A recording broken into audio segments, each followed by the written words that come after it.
Ngayong araw ay makakaharap ng gilas itong national team ng Jordan. Eto na nga ang ikalawang pagtutuos nila dito sa Asian Game.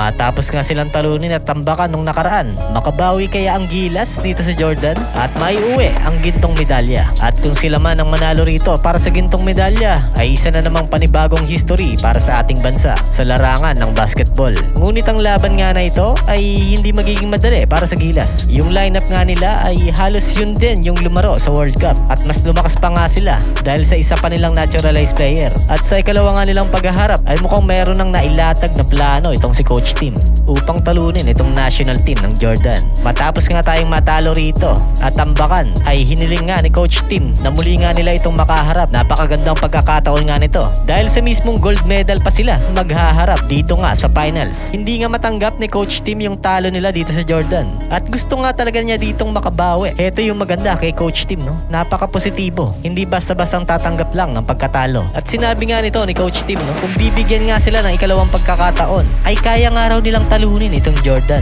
Yan nga yung kanya naging pahayag. Ilang araw lang ang nakalipas mula nang matalo sila sa Jordan. Ito nga si Coach Tim ay magaling nga itong mag-adjust. Example na lang yung laban natin sa Cambodia dati na kung saan ay natalo nga tayo nito. Pero pagdating sa gold medal match ay tinalo nga natin ito. Isa nga siya sa dahilan noong naipanalo nga yun ng gilas. Kahit ang main coach natin nun ay si Coach Chot Reyes. Nakinig nga siya sa mga plano ni Coach Tim nun para nga makabawi ang gilas noon sa team na full force import. Kaya malaki ang chance rin siguro nating makabawi dito sa Jordan. Magtiwala na lang talaga tayo kay Coach Tim kung paanong balasa ang kanyang gagawin. At syempre ay samahan na rin natin ang dasal. Malaking bagay din yun dahil sa oras na walang-wala ka na ay siya nga lang yung pwede mong makapitan. Anyway mga kabasketball, ano nga ba sa inyong palagay?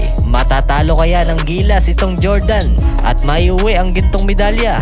Sobrang haba nga ng panahon nung huli tayo nakaginto rito. Mabawi na kaya ng gilas ang corona dito sa Asian Game? Mag-comment lang ng inyong opinion at babasahin natin yan at pag-uusapan.